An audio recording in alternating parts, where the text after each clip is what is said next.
The officer sneered as he stepped closer, his shadow swallowing her completely.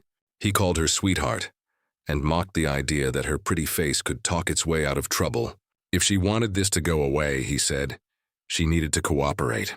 The heat over Havenwood, Florida, shimmered like glass as a white Vespa wove through the slow midday traffic on Cypress Street. At its handlebars was Aaliyah Vance, a black woman in her late 30s and the deputy chief of police. But today, she wasn't on duty. She was just a sister, hurrying to deliver her sibling's maid of honor dress. For once, there was no radio, no reports, only the hum of her scooter and the brief feeling of freedom. She rolled through a quiet intersection, unaware that the moment was about to shatter. Red and blue lights flashed behind her. Aaliyah sighed and eased to the curb, the peace she'd felt evaporating. Two officers climbed out of their cruiser.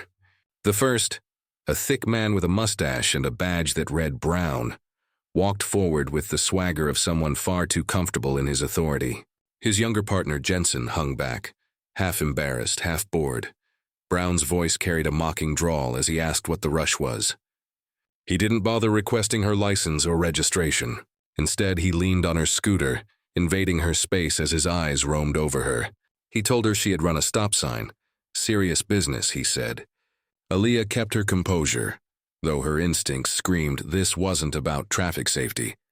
She adjusted her sunglasses and replied evenly that she was on her way to her sister's wedding and must have been distracted. Brown chuckled, an ugly sound that made Jensen look away. He told her weddings could get expensive, and a ticket with court fees might ruin her weekend. He tapped her scooter with his knuckles, adding that they might have to check whether it was properly registered, which could take a while. The implication was clear. Aaliyah felt her stomach tighten as he circled her like a predator. Then, lowering his voice, he suggested there was an easier way to settle things. A small donation to the police fund, he said, would make this go away. His grin widened. She'd be free to get to her wedding and no one would need to know. Then his tone shifted, darker, uglier. He stepped so close she could feel his breath, saying maybe she didn't have cash. Maybe she had other ways to show her appreciation. Just a little cooperation between friends, he said. The Florida heat suddenly felt cold. Aaliyah froze. This was it.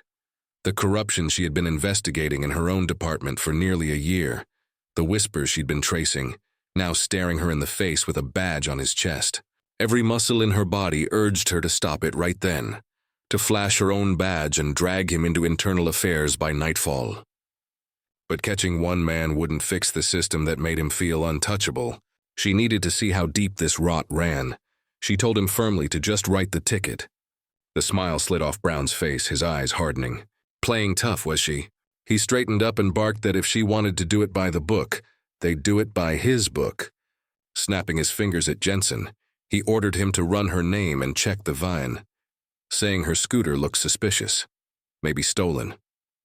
Jensen started to protest, but Brown cut him off sharply. Aaliyah stood silent as Jensen obeyed. Brown snatched her keys and began rifling through her scooter. He pointed to the garment bag tied behind her and demanded to know what was inside. "A dress," she said calmly. "For the wedding." Brown sneered that they'd see about that, unzipping the bag roughly and pulling out the red silk gown. He let it drag along the dusty pavement, its hem gathering grime. Aaliyah's chest tightened. It wasn't about the dress. It was about humiliation. "That's it," Brown said, his voice sharp enough to make Jensen flinch. She was being uncooperative and driving a possibly stolen vehicle. He pulled out a pair of handcuffs and told her she wanted the book. Now she'd get the whole library. The steel bit into her wrist with a harsh click. Aaliyah looked past him toward the Havenwood skyline. She would miss the wedding, but something larger was unfolding. The exposure of the corruption she'd been hunting within her own ranks. The ride to the 9th precinct was slow and mocking. Inside, the air reeked of stale coffee and indifference. Brown paraded her in like a prize. Behind the desk, Lieutenant Harris barely looked up from his newspaper. "Another one?" he muttered. Brown bragged that she thought she was above the law, ran a stop sign, mouthed off, and was driving a hot scooter. Harris didn't ask for evidence. He simply waved for her to be processed and locked in holding. Just like that, a lie became law. They took her belongings, her purse, phone, and sunglasses. Jensen carried the garment bag awkwardly, asking what to do with it. Harris shrugged and said to toss it in property. If she was lucky, the rats wouldn't make a bed of it. Brown laughed, a harsh, cruel sound. They shoved her into a dim, cold cell where time crawled. An hour passed, then 2. No one checked on her. Finally, footsteps echoed. The door rattled open. Brown stepped inside, his arrogance slick as oil. He told her sister was probably cutting the cake by now. A real shame she'd missed it. But he added he and Jensen were busy men. If she could come up with $500 in cash, they could forget this whole thing ever happened. Or he said maybe they could arrange another kind of deal, one that didn't involve money. Jensen looked away, uneasy.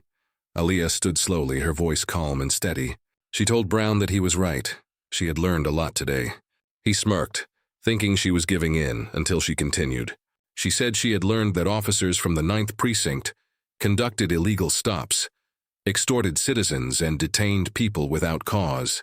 She had learned that Lieutenant Harris approved it, and that they all believed they were untouchable.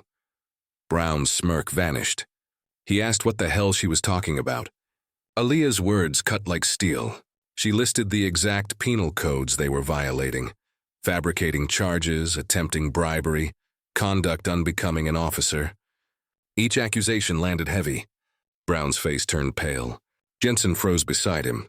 Aaliyah told them they each had one phone call and might want to use it to reach their union reps. But first, she said, they could start by bringing her belongings back. Jensen stumbled out and returned moments later with her purse, phone, and the crumpled garment bag, his hands shaking. Brown stood rigid near the door, all his confidence gone. The commotion drew Lieutenant Harris, who came down the corridor demanding to know what was going on. He stopped when he saw Aaliyah standing tall and unshackled, her expression sharp and controlled. She opened her purse deliberately and pulled out a small leather case. When she flipped it open, the light caught the gold badge inside. The air seemed to stop. Brown, Jensen, and Harris all stared. She introduced herself as Deputy Chief Aaliyah Vance and told them they were in serious trouble. The reaction was immediate. Jensen went pale. Harris froze. Brown looked as if the air had been sucked from his lungs. Aaliyah's voice turned cold. She said they had treated her like they'd treated countless others who had no badge to shield them. They had disgraced their department and their city. She took out her personal phone and called the chief. Her tone steady as she requested an internal affairs team at the 9th Precinct immediately, reporting multiple felonies committed by their own officers. When she ended the call, she looked at the 3 men and told them they were suspended effective immediately, pending criminal and internal investigations. She ordered them to hand over their badges and weapons. None dared argue. Aaliyah stood at the center of the room, no longer the woman they had mocked, but the embodiment of justice itself. Brown tried to mutter something about misunderstanding, but she silenced him. They had used their badges to prey on the powerless, believing authority made them untouchable. She raised her cuffed wrist and said this. This was what accountability looked like. The department was sick, she told them quietly, but today, the cure began. She picked up her wrinkled garment bag and walked out of the precinct as silence fell behind her. Aaliyah Vance had missed a wedding, but she had delivered something far greater. Justice, one corrupt officer at a time.